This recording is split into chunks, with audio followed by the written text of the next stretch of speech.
Ladies and gentlemen, welcome back to the channel. April 14th, 1865.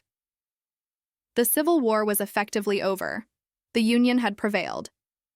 President Abraham Lincoln, weary but hopeful, sat beside his wife Mary Todd at Ford's Theater in Washington, D.C., watching the comedy, Our American Cousin. Laughter echoed through the hall until a single gunshot shattered the moment. In an instant, Lincoln slumped forward in his chair. Chaos erupted. A man leapt from the presidential box to the stage, breaking his leg as he landed but escaping into the darkness. That man was John Wilkes Booth. That's the story history books have told for generations. A vengeful actor, enraged by the South's defeat, took it upon himself to strike the fatal blow. But what if that's only part of the truth? What if Booth wasn't just a lone madman? What if the assassination was a piece of something much larger? Something orchestrated, planned, and far more sinister. In the confusion that followed Lincoln's assassination, more questions than answers emerged. Booth fled and was eventually killed. Several others were arrested and executed for their involvement. But what about the evidence that didn't quite fit? The pages torn from Booth's diary. The missing connections to Confederate intelligence. The whispers of powerful Southern sympathizers in Washington's highest circles. And the chilling possibility that people within Lincoln's own government may have looked the other way. Or worse.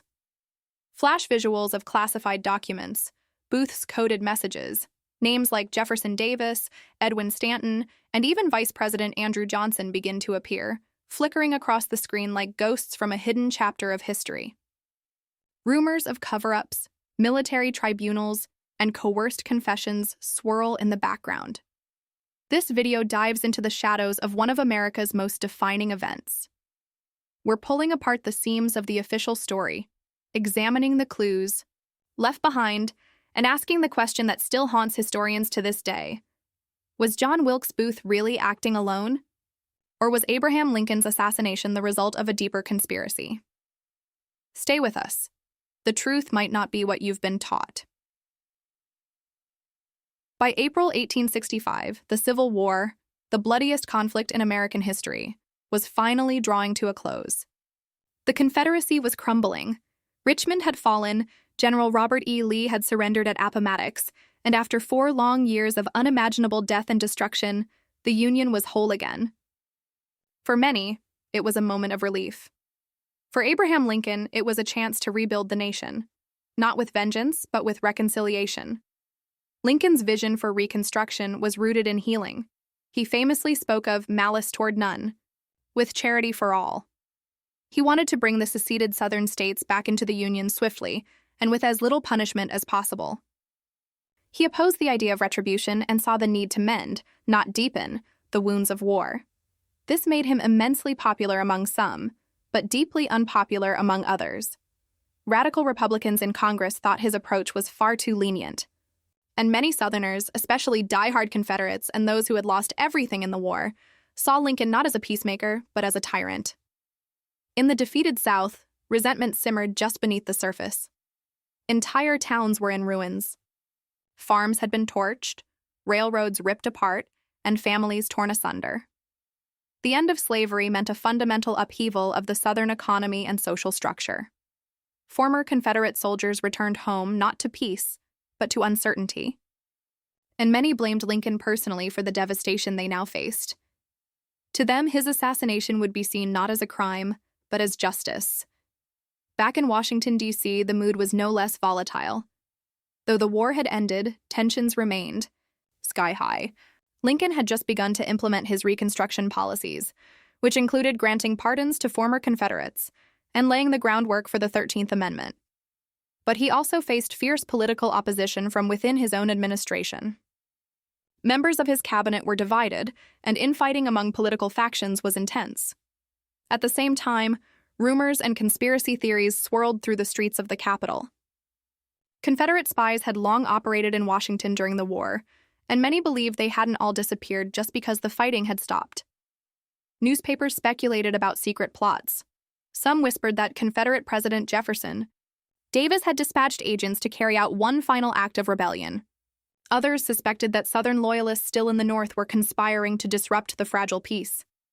Against this backdrop of political uncertainty, personal grudges, and regional hatred, Lincoln walked a tightrope.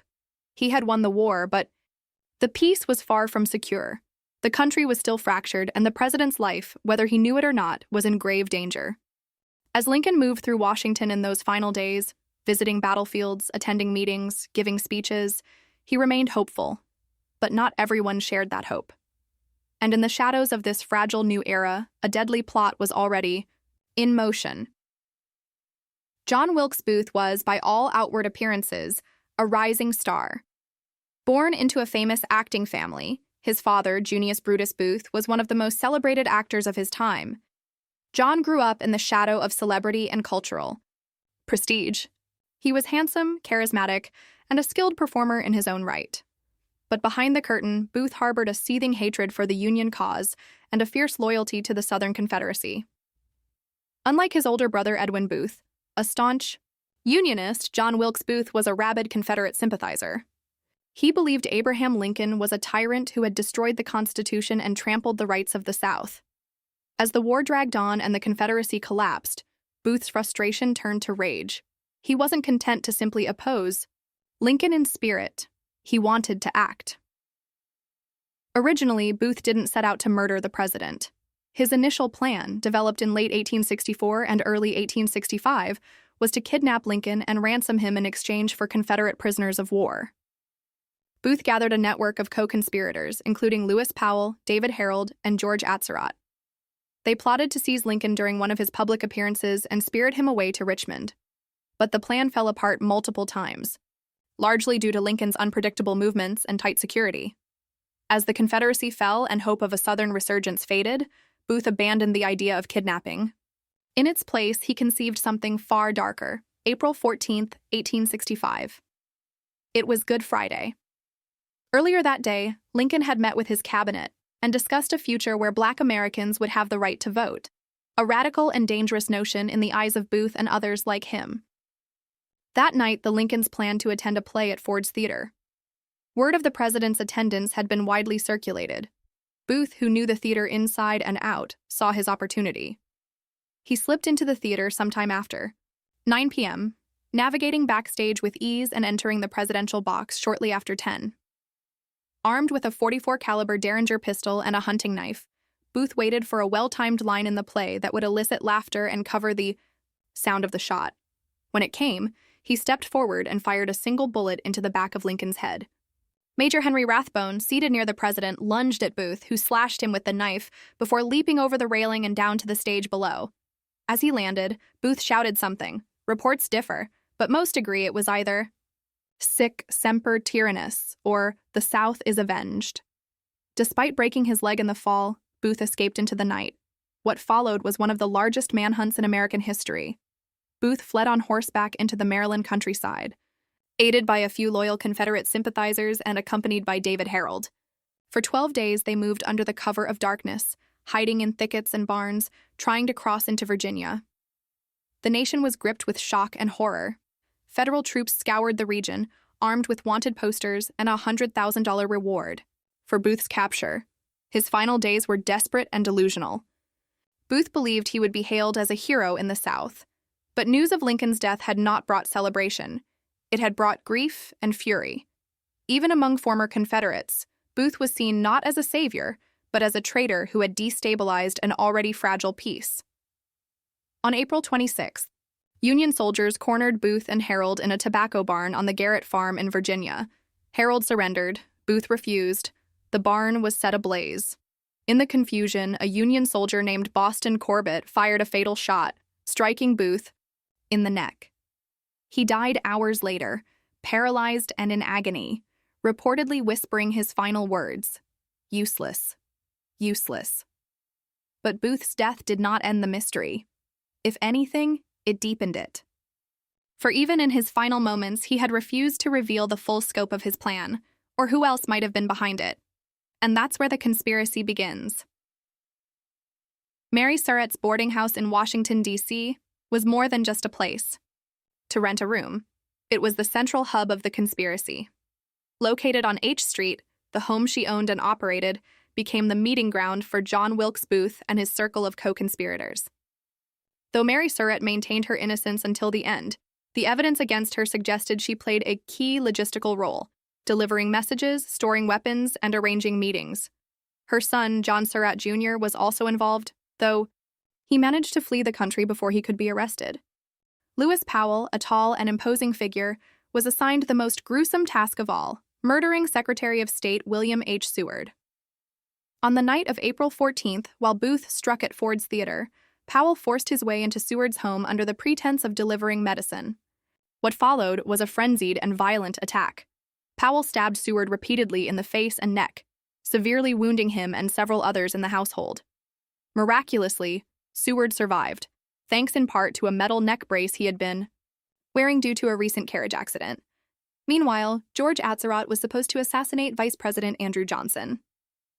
But Atzerodt, a German immigrant and Confederate sympathizer, lost his nerve. Instead of carrying out the plan, he spent the night drinking in a nearby hotel. His failure may have saved Johnson's life and kept the nation from an even deeper leadership crisis. David Harold's role was that of guide and getaway man. He was familiar with the back roads of Maryland and Virginia and served as Booth's companion during the escape. Though he was not directly involved in any of the attacks, his loyalty to Booth and willingness to help him evade capture tied him firmly to the plot. The plan was much broader than just Lincoln. It was a coordinated strike aimed at decapitating the Union government. The assassination of the president, the vice president, and the Secretary of State on the same night could have plunged the United States into chaos, potentially giving the defeated Confederacy a final gasp of leverage in Reconstruction negotiations. Booth hoped the Union would collapse into disarray and that Confederate sympathizers would rise again. But the plan failed. Once Booth was killed, the government quickly rounded up the remaining conspirators. The trial was swift and controversial. Held by a military tribunal rather than a civilian court, the proceedings were marked by secrecy, pressure, and the government's need for closure. Mary Surratt, Lewis Powell, George Atzerodt, and David Harold were all found guilty and sentenced to death. On July 7, 1865, they were hanged in the courtyard of the Old Arsenal Penitentiary. Mary Surratt's execution remains especially contentious. She was the first woman ever executed by the U.S. government. Many historians believe her trial was unfair, that the evidence was circumstantial, and that her gender made her a scapegoat meant to send a message. Even some members of the jury reportedly later regretted the decision. Historical trial sketches show the defendants seated in chains, guarded by soldiers, their faces solemn as the charges were read. Documents from the tribunal detail coded letters, testimonies from witnesses, and Booth's own writings, though key pages from his diary had mysteriously disappeared. This was not just a murder case. It was a reckoning. The executions were intended to restore national order, but they left behind lingering doubts. Was justice truly served?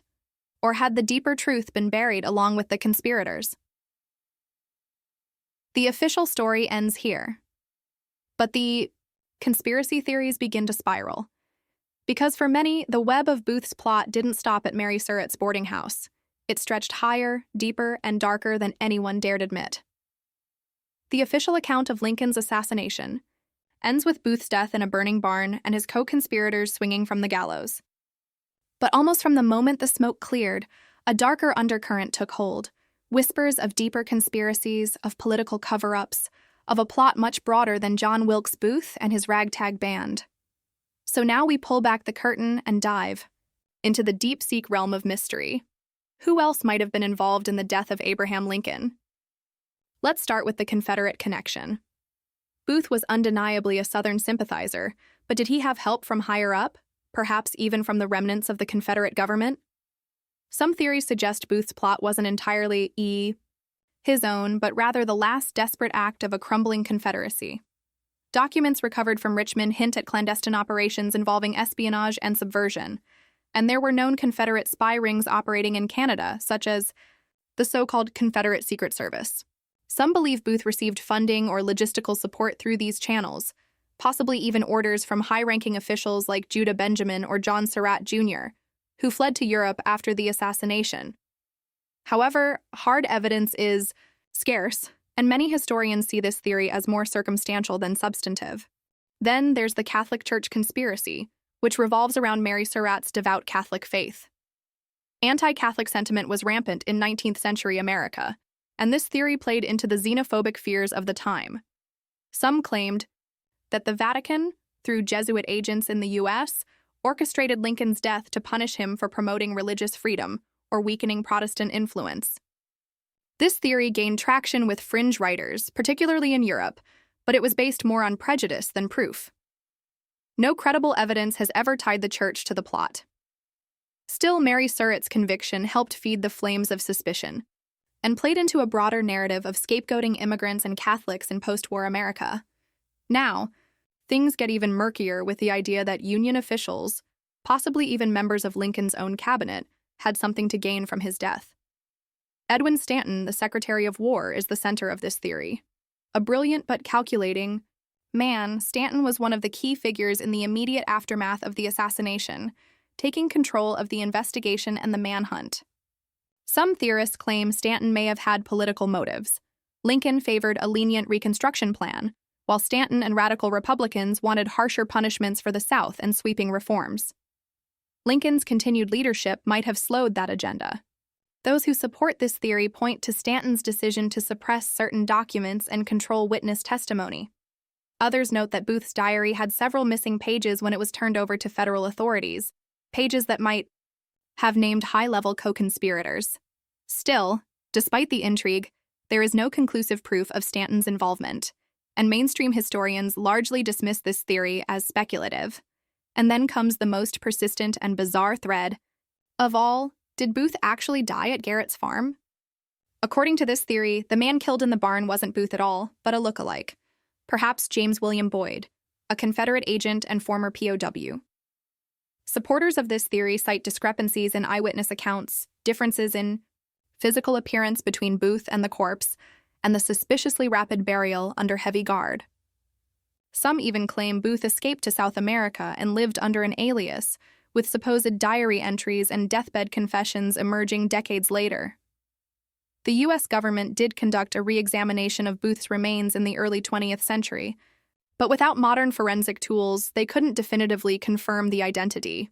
Calls for DNA testing continue today, though legal and ethical barriers have blocked exhumation efforts. So, what do we make of it all? Were these conspiracy theories born from genuine inconsistencies, or from the national trauma of losing a beloved leader? The truth may never be fully known, but what's clear is this: the assassination of Abraham Lincoln was not just a tragic moment in history. It became a crucible for America's deepest fears, its political divisions, and its thirst for answers. And perhaps that's why, over 150 years later, we're still asking the question: was Booth really alone? Or was he just the tip of something much larger? In the days following Lincoln's assassination, chaos gripped Washington, and one man moved swiftly to seize control of the situation: Secretary of War Edwin Stanton.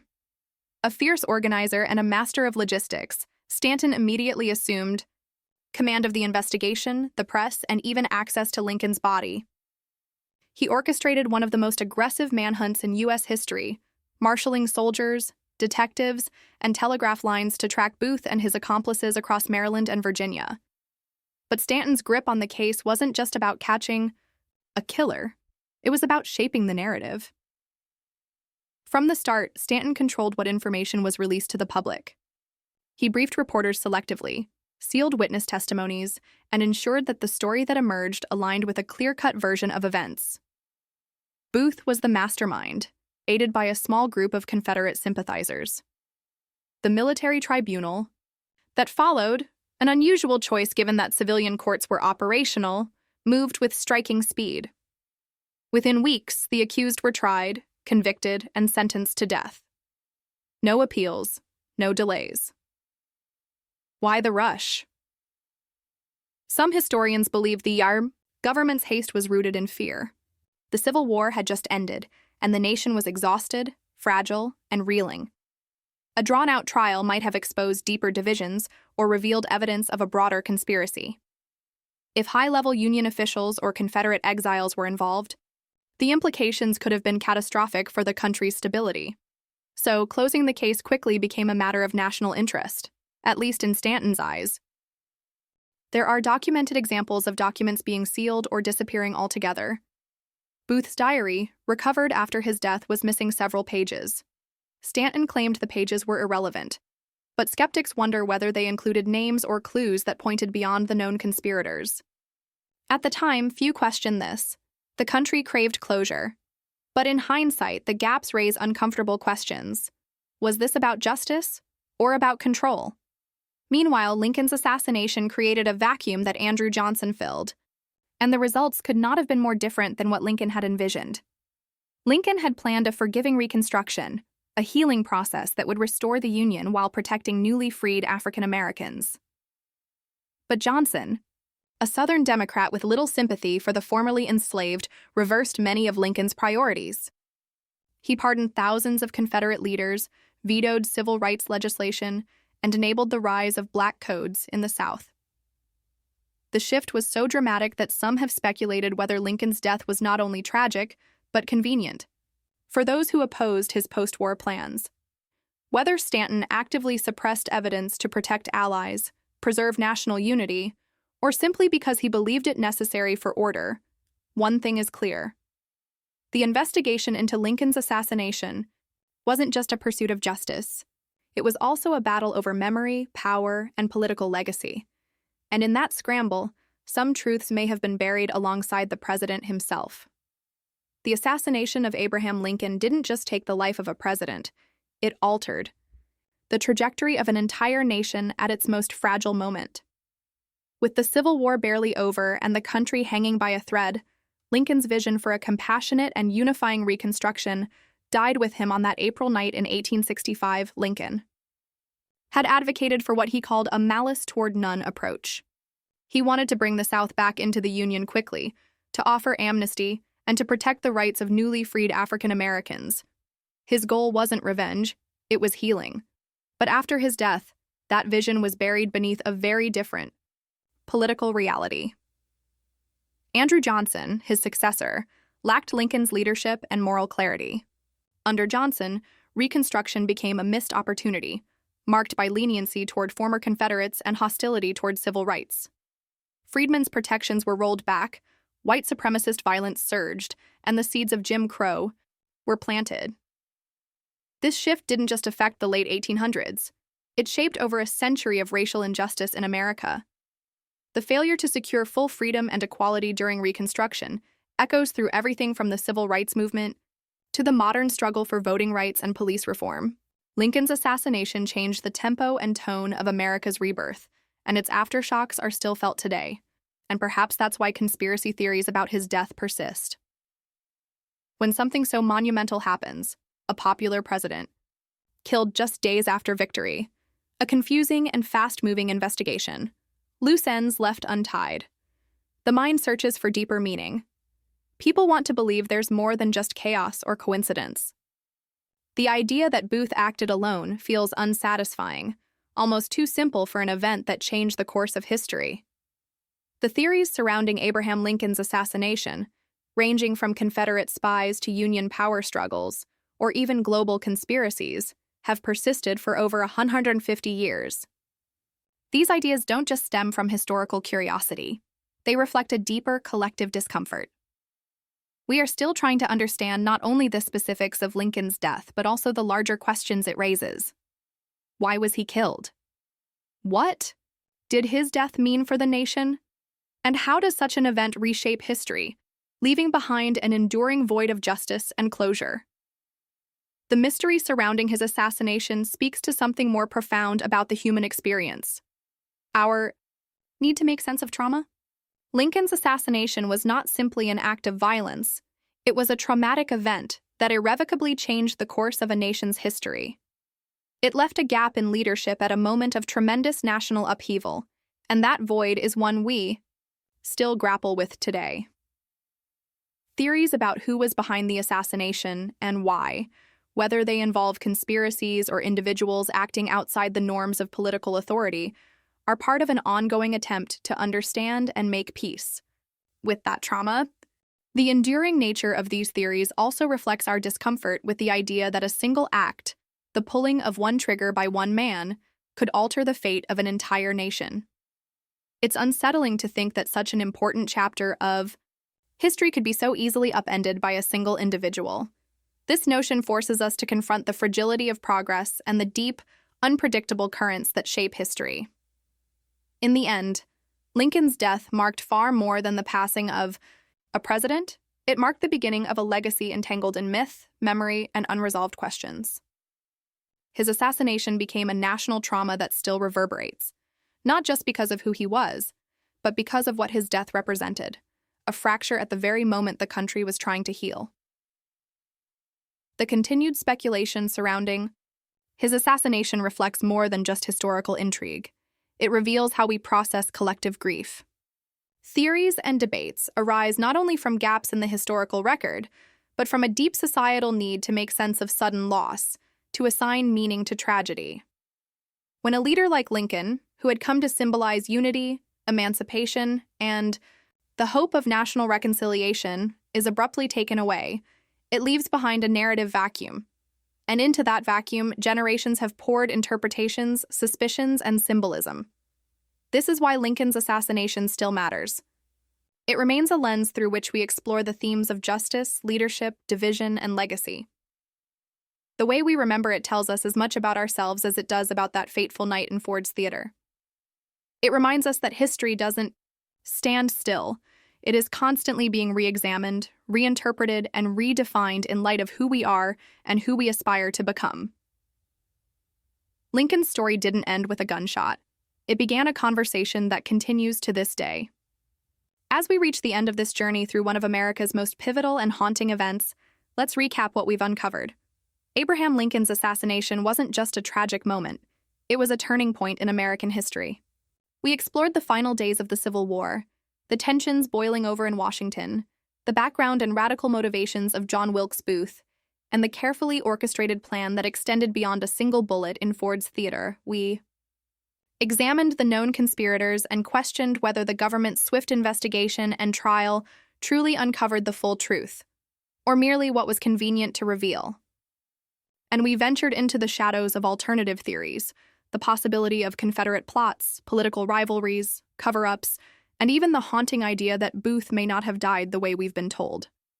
Now, it's your turn to weigh in. Was Booth truly a lone gunman, driven by ideology and vengeance, or was he a pawn in a larger hidden conspiracy? What do you believe? Drop your thoughts in the comments. Let's start a conversation, not just about what happened, but why it still matters. And if you're fascinated by hidden truths and unresolved mysteries in American history, check out our next video, The Truth About JFK's Assassination, where we explore another shocking moment that left the nation in disbelief and sparked decades of speculation. Don't forget to like, subscribe, and share this video to keep history alive and the questions burning.